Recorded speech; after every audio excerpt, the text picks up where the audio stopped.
Black Waitress greeted Korean Mafia boss. Her Korean dialect greeting had every guest frozen. On a bitter winter evening at the Azure Pearl restaurant, Sarah Chen, a young waitress, simply wanted to finish her shift and return to her cramped apartment after another grueling day. Then Sarah was suddenly assigned to serve a private party in the VIP section, a group of stern-looking Korean men in expensive suits. Before she could even introduce herself, she greeted them in fluent Korean using a specific regional dialect.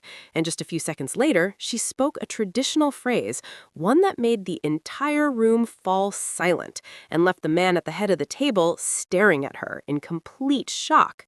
She had no idea that this single moment was about to unravel secrets from her past and completely transform everything she thought she knew about herself.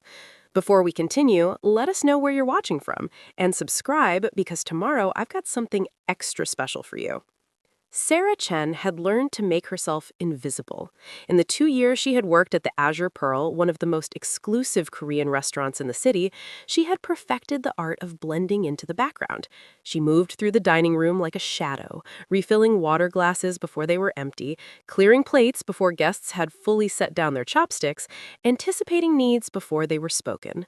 For a Black woman working in a high-end Korean establishment, invisibility felt like survival. The restaurant occupied the ground floor of a glass tower in the financial district, where men in $1,000 suits made deals over soju and galbi, where business cards were exchanged with two hands and subtle bows, where the wrong gesture could end a partnership worth millions. Sarah had studied it all, watched and learned, not because she had any ambition to climb the ladder in this world, but because understanding the unspoken rules meant fewer mistakes, and fewer mistakes meant keeping her job. She needed this job desperately. After her mother's death 3 years ago, Sarah had discovered the truth that had been hidden from her for her entire 26 years of life. The woman she had called Mother, Patricia Chen, had adopted her as an infant through a private arrangement. There were no official papers, no adoption agency, just a hastily written letter that Patricia had left behind, confessing everything in her final days. The letter mentioned Korea, a difficult situation, and a promise made to keep Sarah safe. But it offered no names, no details, nothing that could help Sarah understand where she really came from. The revelation had shattered something fundamental inside her. Every memory, every moment of her childhood had been recontextualized in an instant. Who was she really? Where did she come from? Patricia had been a linguist who specialized in Korean language and culture, and she had raised Sarah bilingual, teaching her Korean from the time she could speak. Sarah had always assumed it was simply her mother's academic passion. Now she wondered if there had been a deeper reason, a connection to her mysterious origins. Working at the Azure Pearl had been a calculated choice. Sarah had reasoned that if she immersed herself in Korean culture, if she listened carefully to the conversations around her, perhaps she might stumble upon some clue, some thread that could lead her back to the truth. It was a desperate hope, she knew, but it was all she had. The apartment she returned to each night was a studio in a converted warehouse building, affordable only because it was located in a neighborhood that real estate agents politely called emerging. The walls were thin enough that she could hear her neighbors arguing, the pipes rattled every time someone in the building used hot water, and the heating was unreliable at best. But it was hers, and she had made it as comfortable as she could with secondhand furniture and plants that somehow survived despite the limited sunlight. Patricia had left her some money, enough to cover funeral expenses and a few months of rent, but that had long since been depleted. Sarah had taken the job at the Azure Pearl because it paid better than the coffee shop where she had worked during college, and because the tips from wealthy patrons could be substantial. She had learned to smile through condescension, to ignore the occasional racist comment whispered just loud enough for her to hear, to be grateful for the job, even when it made her feel small. But the real reason she stayed, the reason she endured all of it, was the slim hope that somehow, working in this space surrounded by Korean language and culture, she might find a connection to the family she had never known. It was irrational, she knew that. Korea was a country of 50 million people. The chances of randomly encountering someone connected to her birth family were astronomical. But grief and loss had a way of making even the most logical person cling to irrational hopes. Tonight, the restaurant buzzed with particular energy. It was a Friday evening in mid-December, and the dining room was fully booked with holiday parties and business dinners. The kitchen staff moved in controlled chaos, the sounds of sizzling meat and shouted orders in Korean creating a constant background of noise. Sarah had been on her feet for 6 hours already, her lower back aching, her feet throbbing in the uncomfortable dress shoes required by the restaurant's strict uniform policy. She had just finished serving a table of businessmen celebrating a successful merger when the manager, Mr. Park, approached her with an unusual expression on his face. Mr. Park was typically unflappable, a small man in his 60s who had worked in high-end restaurants his entire life and had seen everything. But tonight, he looked distinctly uncomfortable, his normally composed features tight with tension.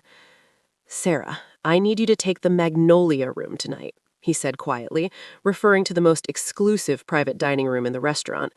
"The regular server called in sick, and you're the only one I trust with this party." Sarah felt a flutter of nervousness.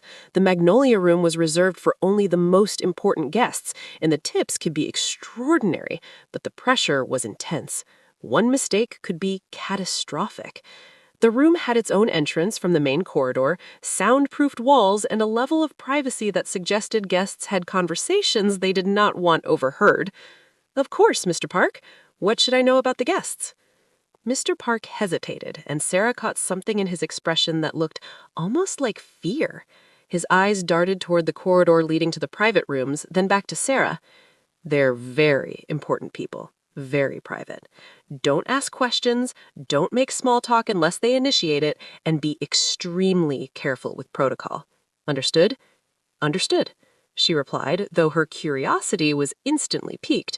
She had served politicians, celebrities, and CEOs in her time at the Azure Pearl. She had waited on a former ambassador to South Korea, on K-pop stars trying to dine anonymously, on tech billionaires making deals worth hundreds of millions of dollars. But she had never seen Mr. Park look quite so tense. He handed her a printed menu, far more extensive than the standard offerings. "They've pre-ordered everything. You just need to serve and be available if they need anything. And Sarah," he added, his voice dropping even lower, "whatever you see or hear in that room stays in that room. These are not people you want to cross." The warning sent a chill down her spine, but she nodded. She needed this job, and she needed the tip that would come from serving VIP guests. Her rent was due in a week, and she was already cutting it close.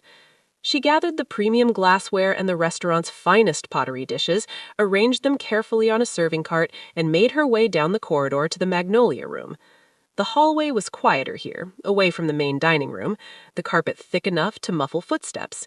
She could hear her own breathing, suddenly loud in the silence. The door was heavy wood with frosted glass panels, completely soundproof. She took a breath, composed herself, checked her reflection in the glass to make sure her hair was neat and her uniform was straight, and knocked gently 3 times before entering. The room fell silent as she stepped inside. 8 men sat around the large circular table, all Korean, all wearing dark suits that screamed money and power. The air was thick with cigarette smoke, despite the restaurant's no-smoking policy, and there were bottles of expensive whiskey on the table alongside the traditional soju. These were not men who followed rules meant for ordinary people. But it was the man sitting in the position of honor, facing the door, who immediately commanded her attention. He was perhaps in his mid-50s, with silver streaking his black hair, a strong jaw, and eyes that seemed to assess and calculate everything in a single glance. His suit was impeccably tailored, probably custom-made, and he wore it with the casual confidence of someone who had never questioned his right to occupy space. There was something about the way the other men deferred to him, the way they had angled their chairs slightly toward him, the way conversation had stopped the moment the door opened, that marked him as the leader. Sarah felt those eyes land on her, taking in her appearance with an expression she couldn't quite read. She had experienced every possible reaction to being a black woman in this space. Curiosity from those who found her presence unusual or exotic, dismissiveness from those who saw service staff as beneath notice, hostility from those who believed she didn't belong in a Korean establishment. But this man's gaze held something different, something almost like recognition, though that made no sense. She had never seen him before in her life. She bowed at precisely the correct angle for greeting distinguished guests, a movement she had practiced countless times under Mr. Park's exacting instruction. The bow had to be deep enough to show respect, but not so deep as to appear servile. It had to be held for exactly the right length of time. These details mattered in Korean business culture, and Sarah had learned them all. Then, without thinking, operating on instinct and the years of language training her mother had drilled into her, she spoke in Korean. But it wasn't the standard Seoul Korean that she usually used with guests, the formal dialect taught in textbooks and language classes. Instead, she used the dialect from Busan, the coastal city in the south, with its distinctive intonation and vocabulary. The words came out automatically, pulled from some deep place in her memory where her mother's voice still lived. And she didn't just greet them with the standard formal phrases. She used an old traditional greeting, one that her mother had taught her years ago, explaining that it was used to show deep respect in specific family and business contexts. Patricia had made her practice it over and over, insisting on the precise pronunciation, the exact tone, until Sarah could deliver it perfectly. "편안하십니까, 아른심? I bow to your wisdom and honor your presence in this place." The reaction was instantaneous and dramatic. Every man at the table froze. Chopsticks stopped halfway to mouths, glasses of soju paused in midair. One man had been in the process of lighting a cigarette, and his hand remained suspended with the lighter flickering. The room became so quiet that Sarah could hear her own heartbeat pounding in her ears, could hear the faint sound of traffic from the street far below, could hear the whisper of the ventilation system. She realized immediately that she had made some terrible mistake, though she couldn't identify what it was. Had she used the wrong form? Had she accidentally insulted them somehow? Her mind raced through the words she had spoken, trying to find the error. The man at the head of the table set down his glass very slowly and carefully, as if any sudden movement might shatter the strange spell that had fallen over the room. When he spoke, his voice was controlled, but Sarah detected something trembling beneath the surface, like an earthquake felt through the soles of your feet before the shaking becomes visible. He responded in the same Busan dialect. "Where did you learn to speak like that?" The question was simple, but the intensity behind it was nothing but. Sarah felt suddenly exposed, vulnerable in a way she couldn't explain. "My mother taught me, sir. She was a linguist. She specialized in Korean language and regional dialects." "Your mother?" The man leaned forward slightly, his eyes never leaving her face. Sarah noticed details now that she had missed in her initial assessment. There was a small scar above her left eyebrow, faded with age. His hands, resting on the table, were strong, but showed the slight tremor of someone fighting for control. He wore a ring on his right hand, a thick gold band with a design she didn't recognize, something that looked almost like a family crest. His cologne was subtle and expensive. There was a thin white scar on the back of his left hand, the kind that came from a knife wound. And when he looked at her, really looked at her, she saw something that made her breath catch. Pain. Deep, old pain that had been carried for many years, the kind of grief that never fully heals, but just gets buried deeper. "What is your name?" he asked quietly. "Sarah. Sarah Chen." "Chen," he repeated the name as if testing it, rolling it around in his mouth. "And before Chen, do you know your birth name?" Sarah's heart was racing now. This was veering into territory that felt dangerous, though she couldn't articulate why. "No, sir. My adoption was private. There are no records. I've been trying to find information, but I have nothing to go on. Just a letter my mother left me saying I came from Korea, that my birth family was in a difficult situation, and that she promised to keep me safe." The man closed his eyes briefly, and when he opened them again, Sarah saw that they had become glassy with unshed tears. He took a shaky breath, and one of the other men half rose from his seat, concern written across his face. The leader waved him back down with a slight gesture. He spoke in Korean, still using Busan, his voice thick with emotion. 26 years ago, my daughter was taken from our family. She was just 6 months old. There were people who wanted to hurt us, hurt our family, and her mother and I made the impossible choice to send her away, to give her to someone we trusted to take her somewhere safe, somewhere she could grow up far from the violence that surrounded us.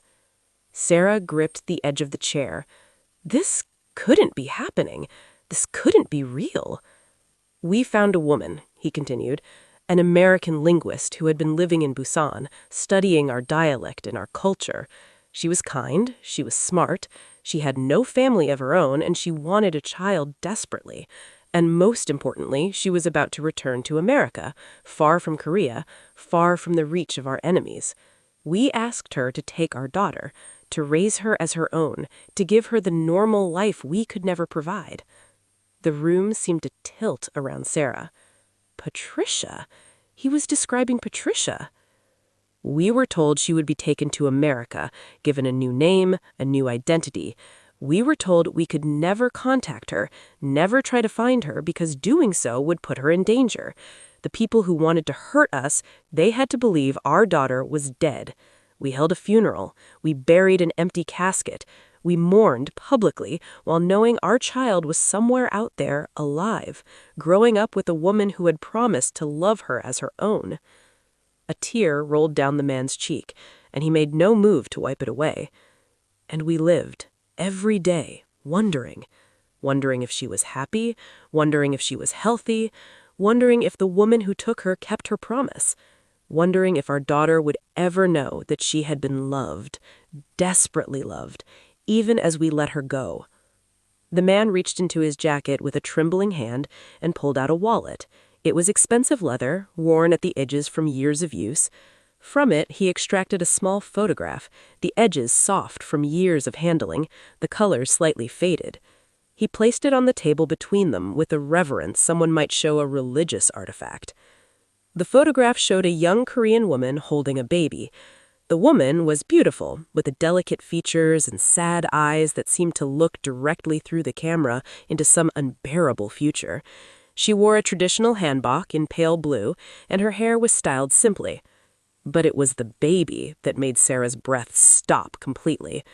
Even in the faded photo, even after 26 years, she could see it.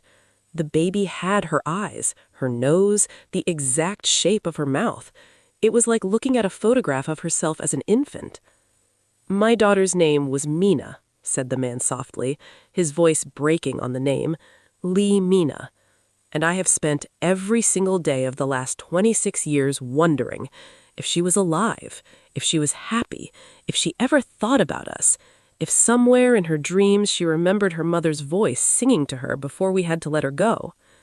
Sarah's hands were trembling so badly she had to press them together tightly, trying to process what she was hearing.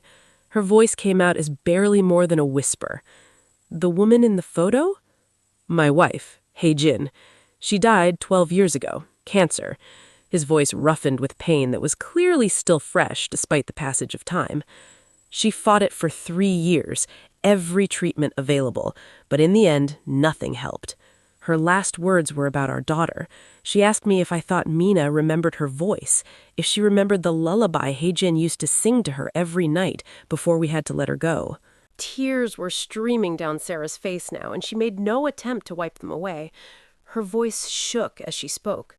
"My mother used to sing to me, a Korean lullaby. I never knew where she learned it. She would never tell me. She said it was just a song she loved, but sometimes when she sang it, she would cry. I always wondered why a lullaby made her so sad." The man's composure finally cracked. His shoulders shook, and he covered his face with his hands, his body heaving with silent sobs. The other men at the table looked away respectfully, but Sarah could see that several of them were emotional as well. One man pulled out a handkerchief and wiped his eyes quickly. Another simply stared at the table, his jaw clenched tight. The younger man with the thin face spoke up softly. "Boss, the timing is right. 26 years. And the dialect, that specific greeting. You taught that to your wife's family. It's not commonly used anymore." When the man looked up again, his face was wet with tears. But there was something else there, too. A desperate hope that was almost painful to witness. He reached out slowly, giving Sarah time to pull away if she wanted to. When she didn't move, frozen in shock and disbelief, he gently touched her cheek, the gesture infinitely tender. "You have your mother's eyes," he whispered. "Exactly her eyes. I would know them anywhere. I have seen them every night in my dreams for 26 years. Sarah didn't know what to say, didn't know how to process the enormity of what was happening. This man, this stranger in an expensive suit, sitting in a private room of the restaurant where she worked, was claiming to be her father. And somehow, impossibly, looking at his face, seeing the shape of her own eyes reflected back at her, feeling the weight of his grief and love, she felt in her bones that he was telling the truth. But her mind rebelled against it. This was too much, too fast. She had spent 3 years searching for answers, and now they had fallen into her lap in the space of 5 minutes. It felt unreal, like a dream she might wake up from at any moment. "I don't understand," she finally managed, her voice hoarse. "Why couldn't you ever contact me? Why did I have to be sent away? What kind of danger were you talking about?" The man withdrew his hand and sat back, his expression growing harder, more guarded. The grief was still there, but now it was joined by something else. Wariness, the look of someone deciding how much truth to tell. "The life I lead is not a simple one, Sarah," he said carefully. 26 years ago, it was even more complicated. I had enemies, powerful enemies, who would have used you against me, who would have hurt you to hurt me. Your mother and I, we made the choice we thought would keep you alive. It was the hardest thing we ever did, and not a day has passed that I haven't questioned it." "What kind of life?" Sarah pressed, finding her voice growing stronger as her shock began to give way to anger. "What kind of enemies? What could possibly have been so dangerous that you had to give away your own child?" Before he could answer, one of the other men at the table cleared his throat gently. "Boss, perhaps this conversation would be better continued in private, not here." Boss. The word hung in the air like smoke. Sarah looked around the table again, seeing the men with new eyes, the expensive suits that somehow looked more like uniforms, the deference that went beyond mere respect, the air of controlled violence that she had sensed but not fully acknowledged when she first entered the room. The way Mr. Park had looked frightened when he assigned her to this room. The pieces came together in her mind, and the picture they formed was terrifying. "You're a criminal," she said flatly. Her father, if that's what he truly was, didn't flinch from the accusation. He met her eyes steadily, and when he spoke, his voice was calm. "I am the head of a business organization. Some of our business exists in gray areas of the law. We provide services that others need. We protect our community. We maintain order in places where the legal system fails to do so. It is complicated, and I will not insult you by pretending it is anything else than what it is." "Gray areas," Sarah repeated, her voice rising. "You're talking about the Mafia, the Korean mob. That's why you gave me up. That's why my mother had to hide me." "Your mother wanted to protect you. And she did. She gave you a life free from this world. She kept her promise." Sarah stood up abruptly, her chair scraping against the floor with a harsh sound that made several of the men flinch. Her heart was pounding, her thoughts racing. This was too much. The father she had spent 3 years searching for was a crime boss. The mother she had mourned kept this massive secret, and the life she thought she knew was revealed to be built on necessary lies. "I don't understand," she finally managed, her voice hoarse. "Why couldn't you ever contact me? Why did I have to be sent away? What kind of danger were you talking about?" The man withdrew his hand and sat back, his expression growing harder, more guarded. The grief was still there, but now it was joined by something else. Wariness, the look of someone deciding how much truth to tell. "The life I lead is not a simple one, Sarah," he said carefully. 26 years ago, it was even more complicated. I had enemies, powerful enemies, who would have used you against me, who would have hurt you to hurt me. Your mother and I, we made the choice we thought would keep you alive. It was the hardest thing we ever did, and not a day has passed that I haven't questioned it." "What kind of life?" Sarah pressed, finding her voice growing stronger as her shock began to give way to anger. What kind of enemies? What could possibly have been so dangerous that you had to give away your own child? Before he could answer, one of the other men at the table cleared his throat gently. Boss, perhaps this conversation would be better continued in private, not here. Boss. The word hung in the air like smoke. Sarah looked around the table again, seeing the men with new eyes, the expensive suits that somehow looked more like uniforms, the deference that went beyond mere respect, the air of controlled violence that she had sensed but not fully acknowledged when she first entered the room. The pieces came together in her mind, and the picture they formed was terrifying. "You're a criminal," she said flatly. Her father, if that's what he truly was, didn't flinch from the accusation. He met her eyes steadily, and when he spoke, his voice was calm. "I am the head of a business organization. Some of our business exists in gray areas of the law. We provide services that others need. We protect our community. We maintain order in places where the legal system fails to do so. It is complicated, and I will not insult you by pretending it is anything else than what it is." "Gray areas," Sarah repeated, her voice rising. "You're talking about the Mafia, the Korean mob. That's why you gave me up. That's why my mother had to hide me." "Your mother wanted to protect you, and she did. She gave you a life free from this world. She kept her promise." Sarah stood up abruptly, her chair scraping against the floor with a harsh sound that made several of the men flinch. Her heart was pounding, her thoughts racing. This was too much. The father she had spent 3 years searching for was a crime boss. The mother she had mourned kept this massive secret, and the life she thought she knew was revealed to be built on necessary lies. "I don't understand," she finally managed, her voice hoarse. "Why couldn't you ever contact me? Why did I have to be sent away? What kind of danger were you talking about?" The man withdrew his hand and sat back, his expression growing harder, more guarded. The grief was still there, but now it was joined by something else. Wariness, the look of someone deciding how much truth to tell. "The life I lead is not a simple one, Sarah," he said carefully. 26 years ago, it was even more complicated. I had enemies, powerful enemies, who would have used you against me, who would have hurt you to hurt me. Your mother and I, we made the choice we thought would keep you alive.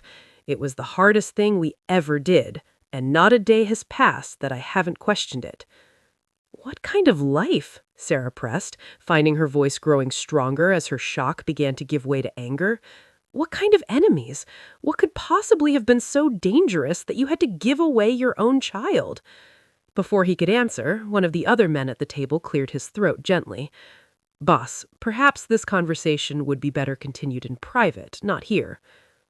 Boss. The word hung in the air like smoke. Sarah looked around the table again, seeing the men with new eyes, the expensive suits that somehow looked more like uniforms, the deference that went beyond mere respect, the air of controlled violence that she had sensed but not fully acknowledged when she first entered the room. The pieces came together in her mind, and the picture they formed was terrifying. "You're a criminal," she said flatly.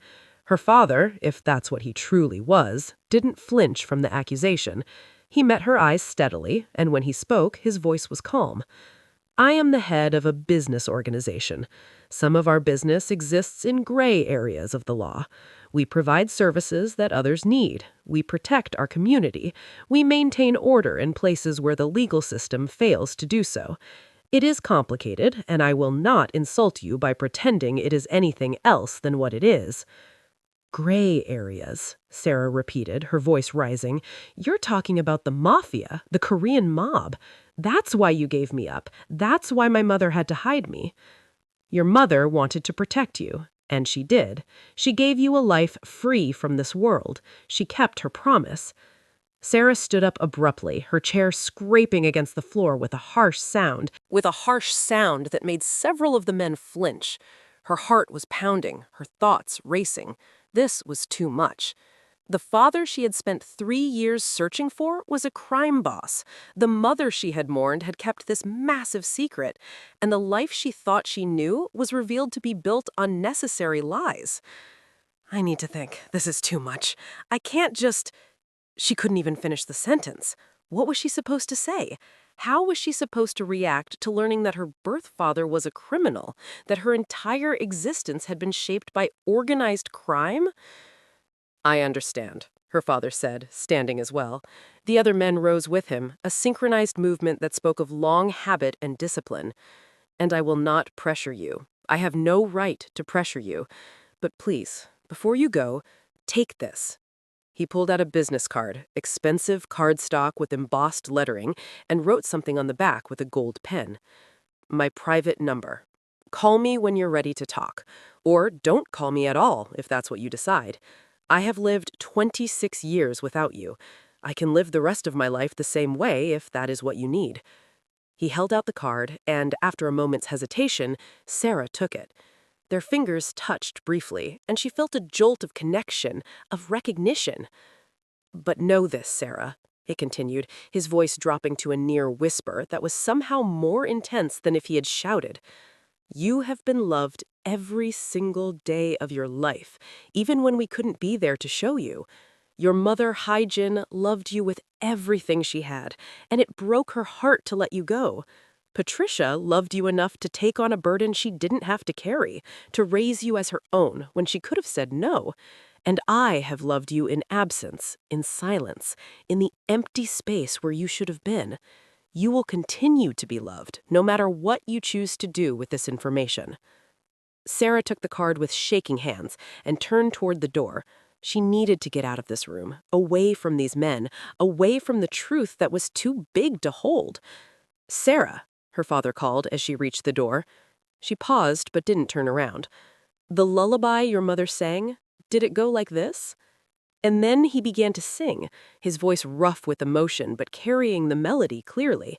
It was the lullaby, the exact lullaby Patricia had sung to her throughout her childhood. Hearing it in this man's voice, in this impossible moment, broke something loose inside Sarah that she had been holding tight for 3 years. Sarah walked blindly through the restaurant, ignoring Mr. Park's questioning look, ignoring the other servers who stepped aside as she passed, ignoring everything except the desperate need to get outside where she could breathe. She grabbed her coat from the employee locker with shaking hands, not bothering to button it properly, and burst out into the cold night air. The city streets were busy with evening traffic and holiday shoppers. Christmas lights twinkled in store windows, their cheerful glow reflected in the thin layer of snow that had started to accumulate on the sidewalks. Normal people going about their normal lives, carrying shopping bags full of gifts, laughing with friends, completely unaware that Sarah's entire existence had just been turned upside down for the second time in 3 years. She walked for blocks without direction, her mind churning. Her feet carried her automatically, left turn, right turn, crossing streets when the lights changed, moving through the city like a ghost. The cold bit at her face and hands, but she barely felt it. Her thoughts were too loud, too chaotic, drowning out everything else. She had spent 3 years searching for answers about her origins, and now those answers had literally walked into her workplace. But they weren't the simple answers she had imagined during all those sleepless nights. She had fantasized about birth parents who had loved her but been too young to keep her, or too poor, or who wanted her to have a better life than they could provide. Stories she had heard from other adoptees, stories that made sense, that fit into comprehensible narratives about sacrifice and love. She had never imagined this. A father who was a crime boss, a mother who had died of cancer 12 years ago, never knowing if her daughter was alive or dead, an adoption arranged not through proper channels, but through desperate necessity, a child hidden away to save her life from enemies who would use her as a weapon. And Patricia, dear Patricia, who had taken in a stranger's baby and raised her as her own, who learned lullabies in Korean and sung them with tears in her eyes, who taught Sarah the language and the culture with an intensity that now made perfect sense. Patricia had been keeping a promise, fulfilling a trust, carrying a secret that must have weighed on her every single day. Sarah found herself in front of a small park where a Christmas tree had been erected and decorated with thousands of lights. Families stood around it, taking photos, children laughing and playing in the light snow that continued to fall. A father lifted his daughter onto his shoulders so she could see the top of the tree. A mother wiped her son's runny nose and handed him a cup of hot chocolate from a nearby vendor. Sarah sat down on a cold bench at the edge of the park and finally let herself sob. Great heaving cries that she had been holding back since she fled the Magnolia Room. People walking by glanced at her with concern, but no one approached. In a city this size, a crying woman on a bench was just another piece of urban scenery, easily ignored. Her phone buzzed incessantly in her pocket. She pulled it out and saw a string of text messages from Mr. Park. "Sarah, what happened? Are you okay?" "The guests in the Magnolia Room settled their bill and left. They left an envelope for you." "Sarah, please respond and let me know you're safe. I'm worried about you. If I don't hear back in 30 minutes, I'm calling the police." Sarah stared at the messages for a long moment, then typed back a response with numb fingers. "I'm okay. I just need some time. I'll come by tomorrow to explain and pick up the envelope. I'm sorry for leaving like that." The response came back immediately.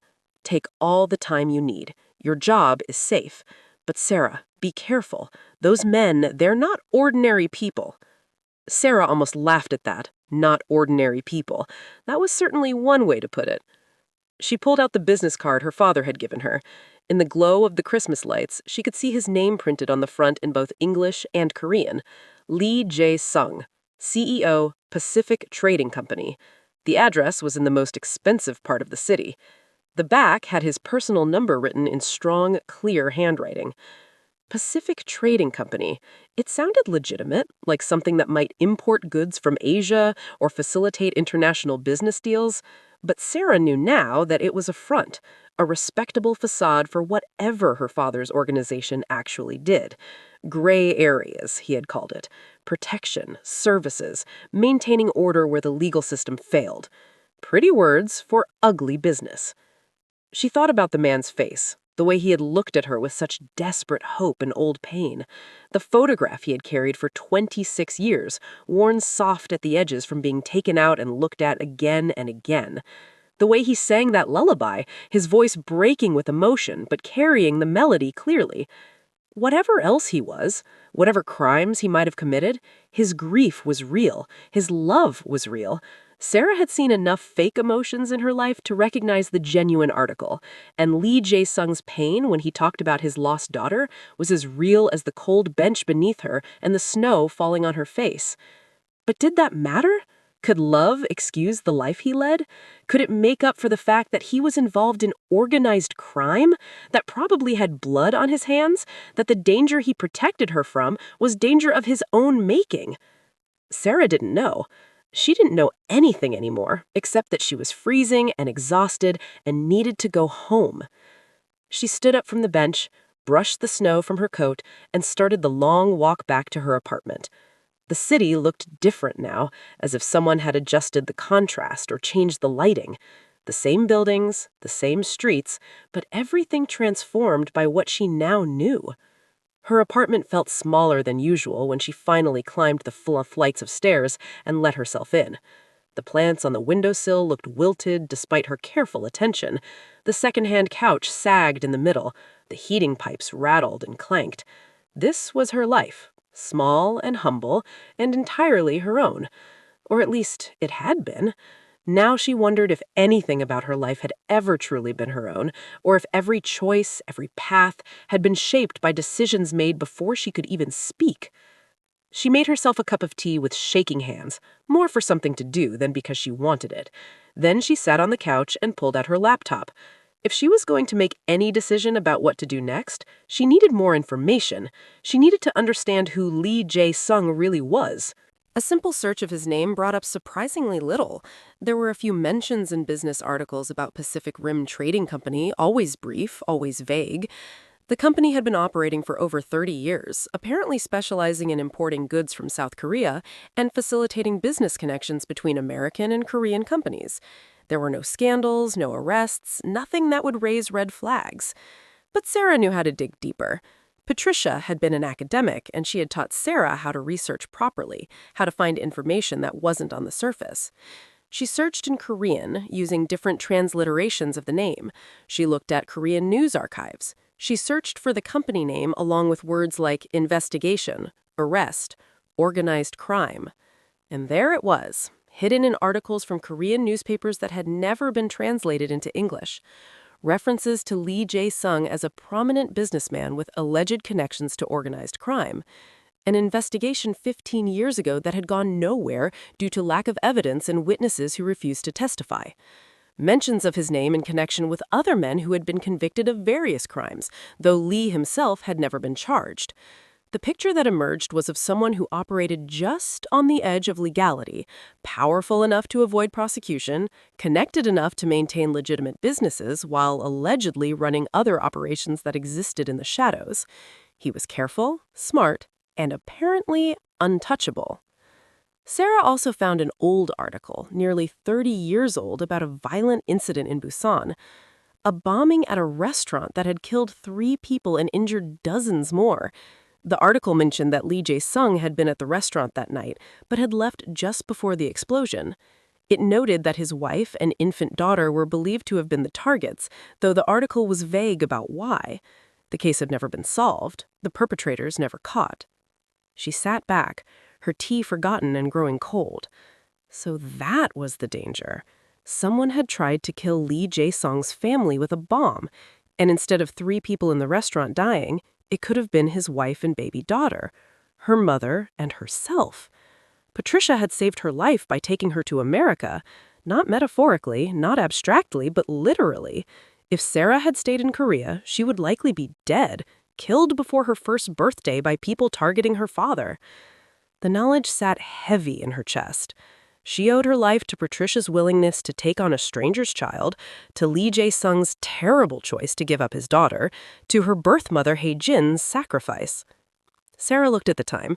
It was past midnight now, technically Saturday morning. She had been sitting on this couch for hours, reading article after article, trying to understand the situation she had been born into and then hidden from. She picked up her phone and looked at the business card again. Her father had said to call when she was ready to talk, or to never call at all if that was her choice. He had given her complete freedom to decide, no pressure, no expectations, just an offer left open.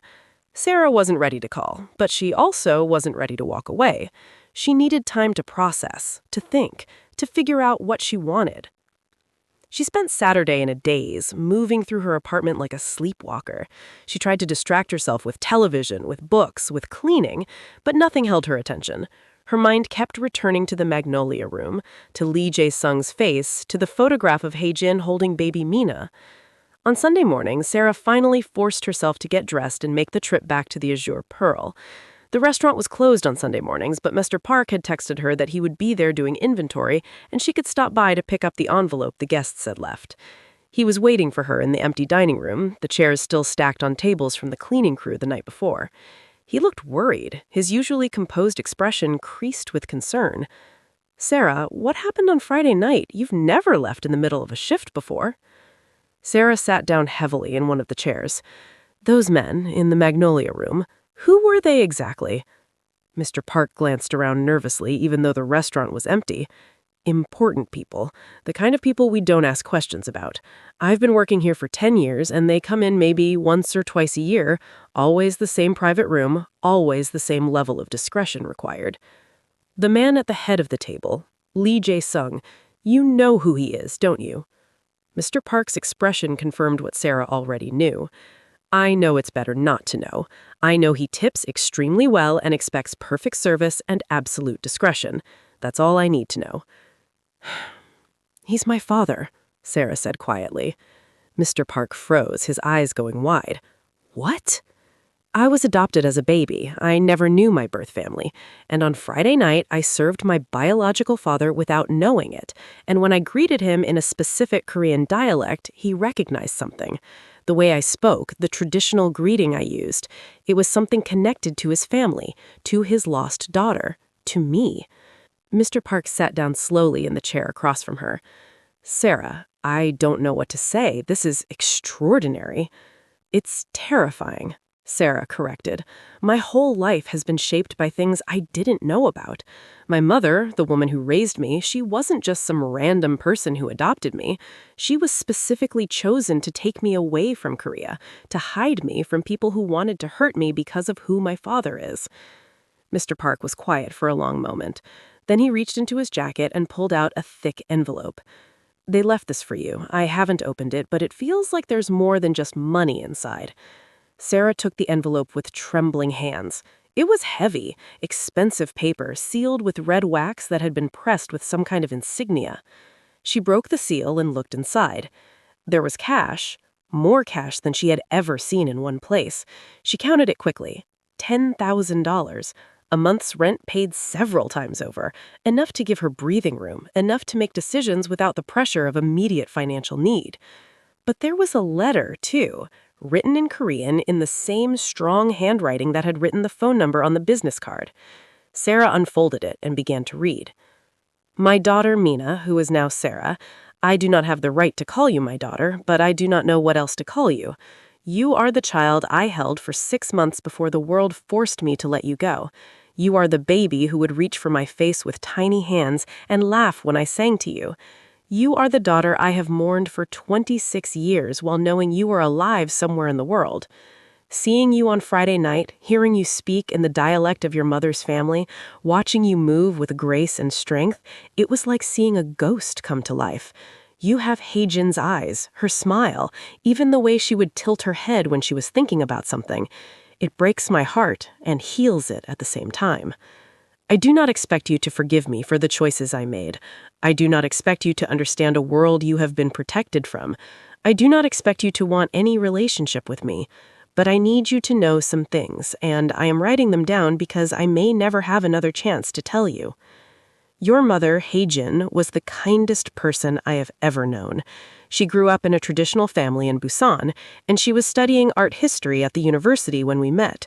I was already involved in the life that would eventually force us to give you up, but she saw something in me that she believed was worth loving.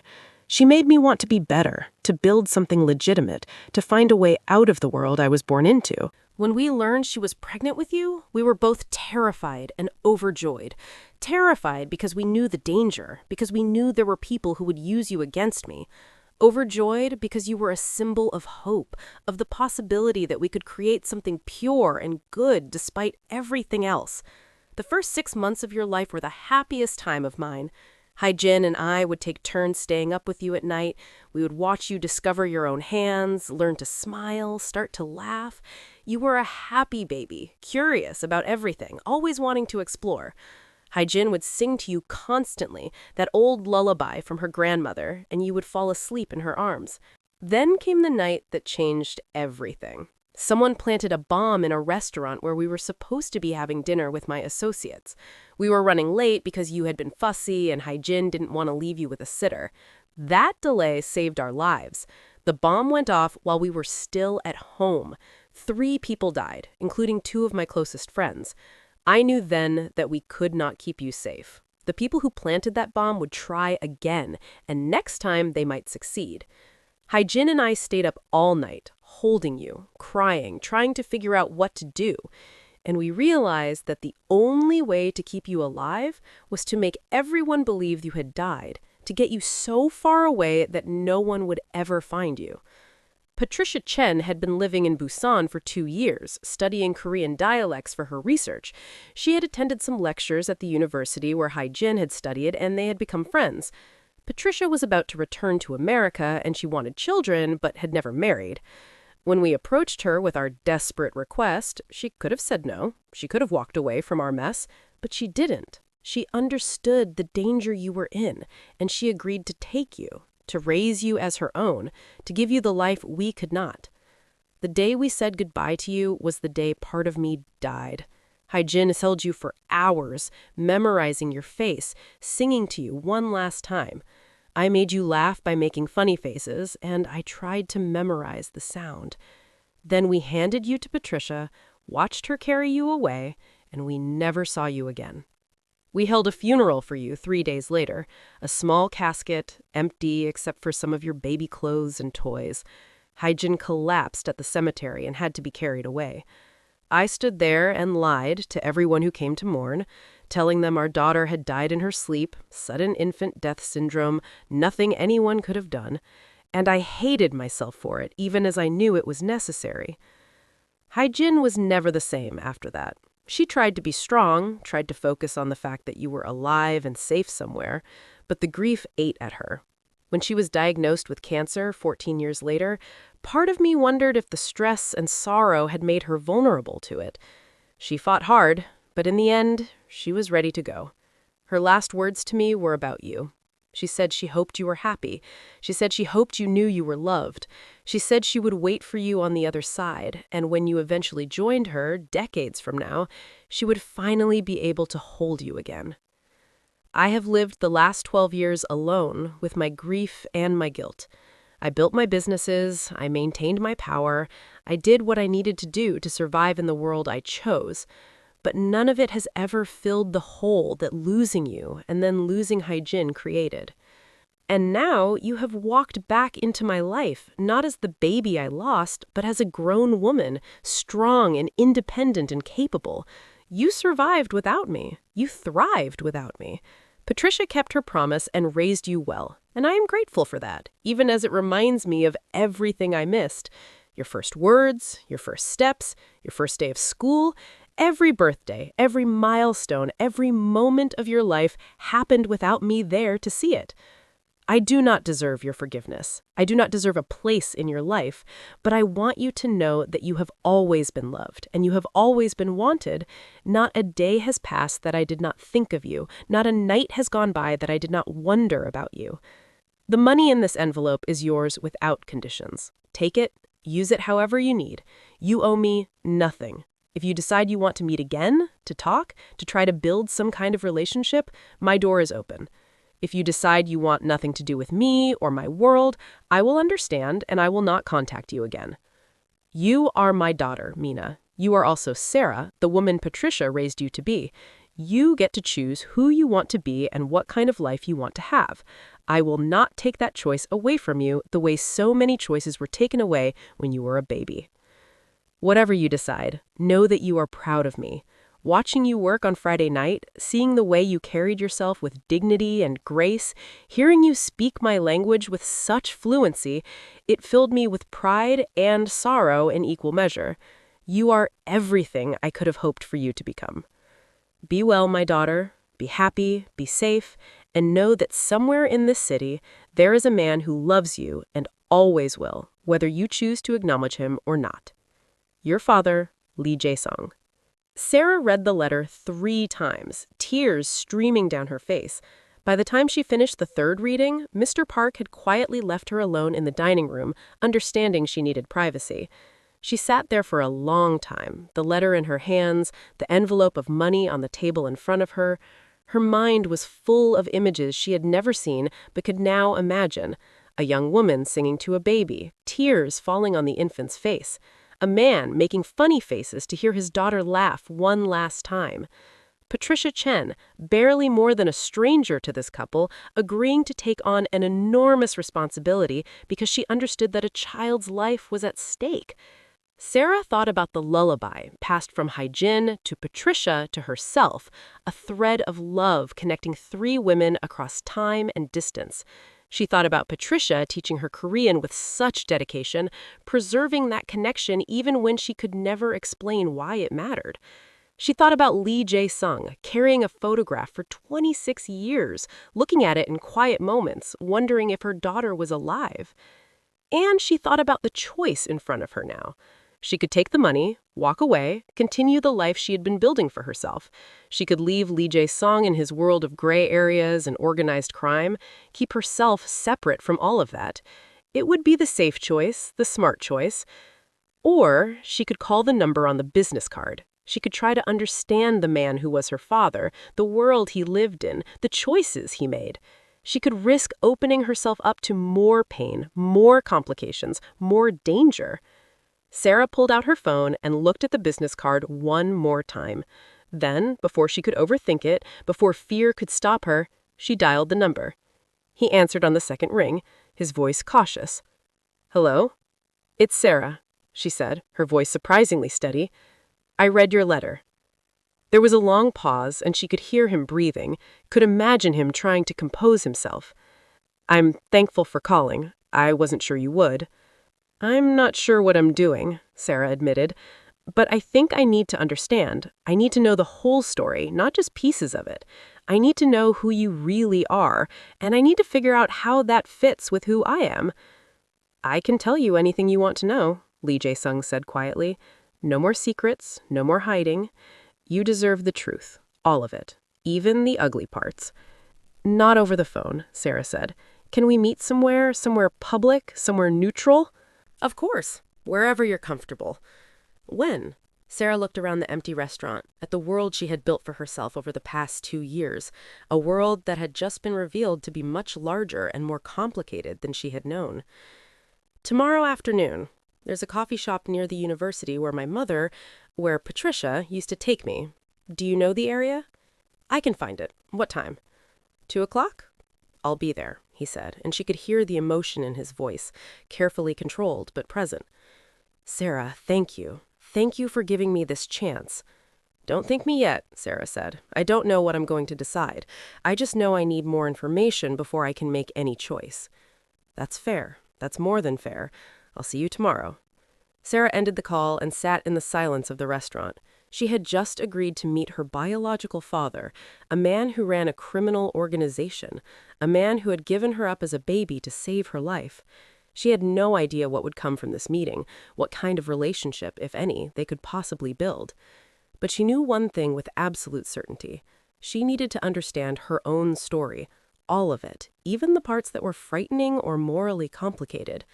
She needed to know where she came from before she could fully understand where she was going. Sarah gathered up the letter and the money, carefully putting them back in the envelope. She stood up and walked out of the Azure Pearl, out into the cold December morning. The city was just waking up, delivery trucks making their rounds, early risers heading to the gym or to work. The world kept turning, indifferent to the personal earthquakes that reshaped individual lives. She walked the long way back to her apartment, taking side streets and cutting through parks, giving herself time to think.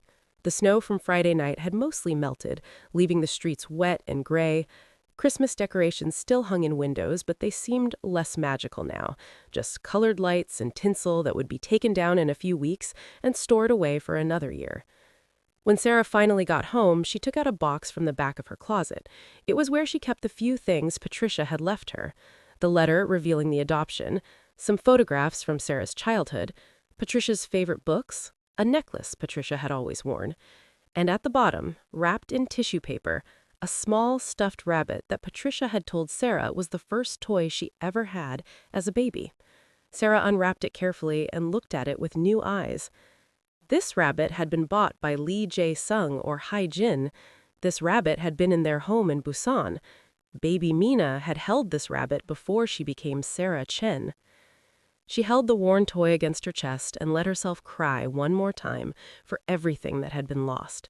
For the parents who had given her up, for the mother who had raised her, for the woman who had died without knowing her daughter, for all the years that could never be recovered. Then she dried her eyes, put the rabbit on her nightstand where she could see it, and went to make herself lunch. Tomorrow she would meet Lee Jae-sung. Tomorrow she would start trying to understand the full truth of where she came from. Tomorrow she would begin the complicated work of deciding what kind of relationship, if any, she wanted with her biological father. But today, Sunday afternoon, she would let herself rest. She would let herself feel all the grief and confusion and anger and hope that were warring inside her. She would let herself be Sarah Chen, the woman Patricia had raised, while also accepting that she was also Lee Mina, the daughter who had been loved enough to be let go. The next morning, Sarah woke with a sense of purpose she hadn't felt in days. She showered, dressed carefully in clothes that felt like armor, a nice sweater and jeans that said she had made an effort but wasn't trying too hard. She left her apartment 2 hours before the meeting, taking the train across the city to the university district where she had spent so much time as a child. The coffee shop was called The Bookmark, a cozy place with worn furniture and walls lined with books. Patricia had taken Sarah here countless times, buying her hot chocolate while Patricia graded papers or worked on her research. It felt right to meet Lee Jae-sung here, in a place that represented Patricia's love and care, a reminder of the woman who had kept her promise. Sarah arrived early and claimed a table in the corner where she could see the door. She ordered a coffee she didn't really want and sat there watching the other patrons. Students working on laptops, couples sharing pastries, an elderly man reading a newspaper. Normal people living normal lives. At exactly 2 o'clock, Lee Jae-sung walked through the door. He wasn't wearing one of the expensive suits from Friday night. Instead, he wore casual clothes, a simple jacket and slacks, as if he had tried to make himself look less intimidating. But there was still something about the way he carried himself, the way other people unconsciously moved aside for him, that marked him as someone important, someone powerful. His eyes found her immediately, and the expression on his face nearly broke her heart. Hope and fear and desperate love all mixed together. He walked to her table slowly, as if afraid sudden movement might spook her. "Sarah," he said quietly, "thank you for meeting me." "Sit down," she replied, gesturing to the chair across from her. He sat, folding his hands on the table, waiting for her to lead the conversation. Sarah appreciated that. He was letting her set the pace, not pushing, not demanding. "I read your letter several times, and I did some research. I found articles about you, about the bombing in Busan, about investigations that never went anywhere." Lee Jae-sung nodded slowly. "I expected you would look into me. You're smart, and Patricia clearly taught you to think critically. What did you find?" "That you're careful, that you operate just inside the boundaries of what's legal, that people are afraid of you, but there's never quite enough evidence to prosecute you for anything. That 3 people died in a bombing that was meant for your family, and that case was never solved." "That's all accurate," he said quietly. "What else do you want to know?" Sarah leaned forward. "Everything. I want to know exactly what your organization does. I want to know what kind of man you are. I want to know if the people who tried to kill me when I was a baby are still a threat. I want to know what it would mean for me to have any kind of relationship with you. And I want the truth, not a sanitized version designed to make me feel better about this."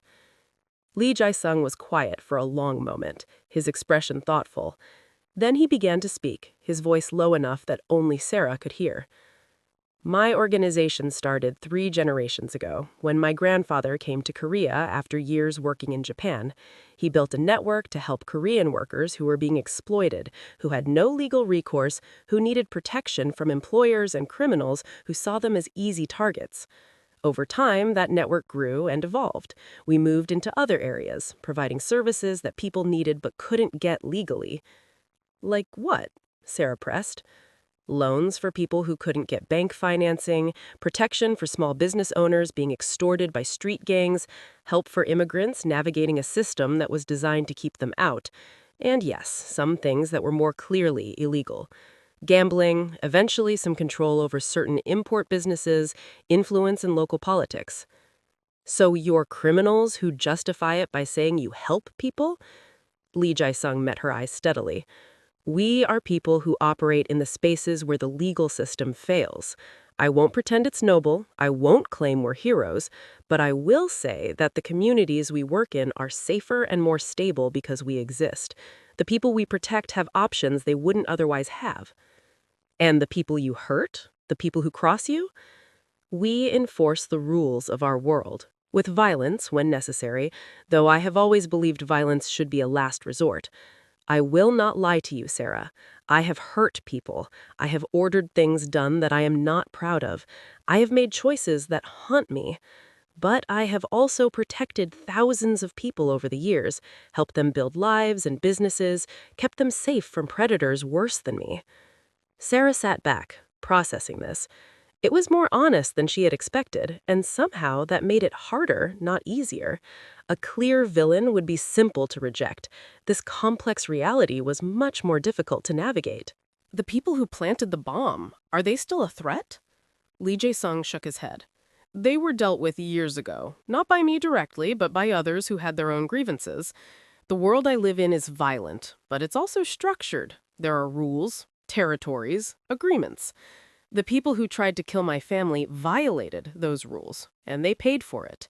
You are not in danger now." "How can you be sure?" "Because I spent the last 26 years making sure of it.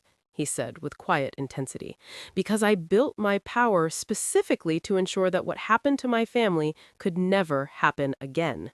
Because everyone in my world knows that touching my daughter would mean war, and no one wants that. I'm not your daughter, Sarah said, but even as she said it, she felt the words ring hollow. I don't know you. You're a stranger who shares my DNA.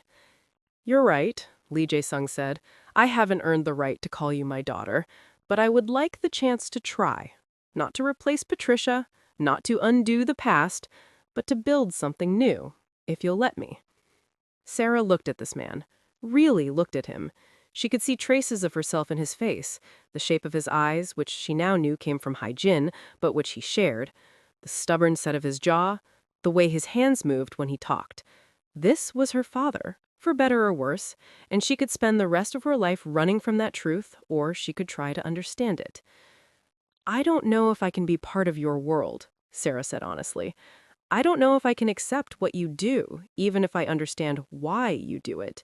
And I don't know if I can ever call you father or think of you that way. I'm not asking you to, Lee Jae-sung said gently.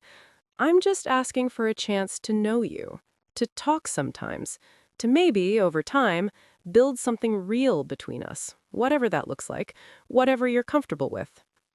Sarah thought about the stuffed rabbit on her nightstand, about the lullaby that had been passed down through 3 women, about Patricia's promise kept faithfully for 26 years, about Hae-jin dying without knowing if her daughter had grown up happy, about all the love and sacrifice that had shaped her life.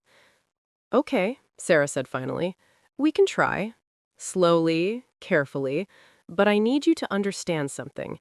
If I ever feel like you're pulling me into your world, if I ever feel like you're putting me in danger or asking me to compromise my values, I'm gone. No second chances. Lee Jae-sung's eyes filled with tears, but he blinked them back. That's more than fair. That's more than I had any right to hope for. Thank you, Sarah. They talked for 2 more hours in that coffee shop, Sarah asking questions and Lee Jae-sung answering them with more honesty than she had expected. He told her about Hae-jin, about their courtship, about the early days of their marriage. He told her about the 6 months they had with baby Mina, the ordinary moments that had become precious memories. He told her about the grief that had consumed them both after they gave her up. And slowly, carefully, Sarah began to tell him about her own life, about growing up with Patricia, about discovering the truth of her adoption, about the past 3 years of searching for answers, about her job at the Azure Pearl, about her tiny apartment, about her plans to maybe go back to school someday. When they finally left the coffee shop, the winter sun was already setting, casting long shadows across the university campus. They walked together in comfortable silence for a few blocks, and then Lee Jae-sung stopped. I have something for you, he said, reaching into his jacket.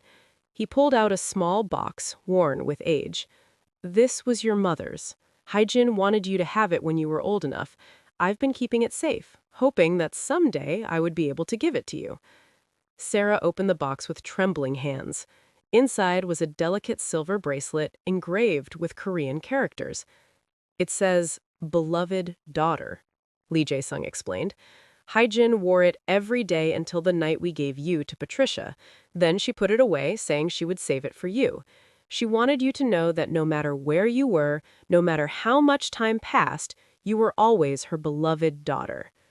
Sarah felt tears streaming down her face as she lifted the bracelet from the box. It was beautiful and simple, worn smooth from years of Hae-jin wearing it. She slipped it onto her wrist, and it fit perfectly, as if it had been made for her. Thank you, she whispered. Lee Jae-sung nodded, his own eyes wet. She would be so proud of you, Sarah, so proud of the woman you've become. They parted ways at the train station, with plans to meet again the following week for dinner, somewhere quiet where they could continue getting to know each other. As Sarah rode the train home, she turned the bracelet on her wrist, feeling the weight of it, the history it carried. She didn't know what the future would hold. She didn't know if she and Lee Jae-sung would ever have a real father-daughter relationship, or if they would remain friendly acquaintances connected by biology and shared tragedy. She did know she couldn't fully reconcile the man he was with the father he wanted to be. But she knew that she was no longer alone in the world. She had roots now, complicated and painful as they were. She had a story that stretched back before her birth, that included people who loved her desperately enough to make impossible choices. Sarah Chen, who is also Lee Mina, who carried the love of three parents in different ways, was finally beginning to understand where she had come from, and with that understanding, she could finally start deciding where she wanted to go. The train carried her through the city as night fell, the lights of buildings reflecting off the windows. Sarah looked at her reflection, saw the bracelet on her wrist, and smiled despite everything. It was a small smile, tentative and uncertain, but it was real. She was beginning to heal. She was beginning to hope, and for the first time in 3 years, she felt like she might actually be okay. Whatever came next, whatever challenges and complications lay ahead, Sarah knew she could face them. She had survived being given away as a baby. She had survived losing Patricia. She had survived the shock of learning her father was a criminal. She could survive whatever came next. And maybe, just maybe, she could do more than survive. Maybe she could actually live fully and completely, embracing all the complicated parts of herself, all the different stories that had woven together to create the woman she was today. Sarah got off at her stop and walked home through the cold night, the bracelet a gentle weight on her wrist, a reminder that she was loved, had always been loved, and would continue to be loved. And that, in the end, was what mattered most.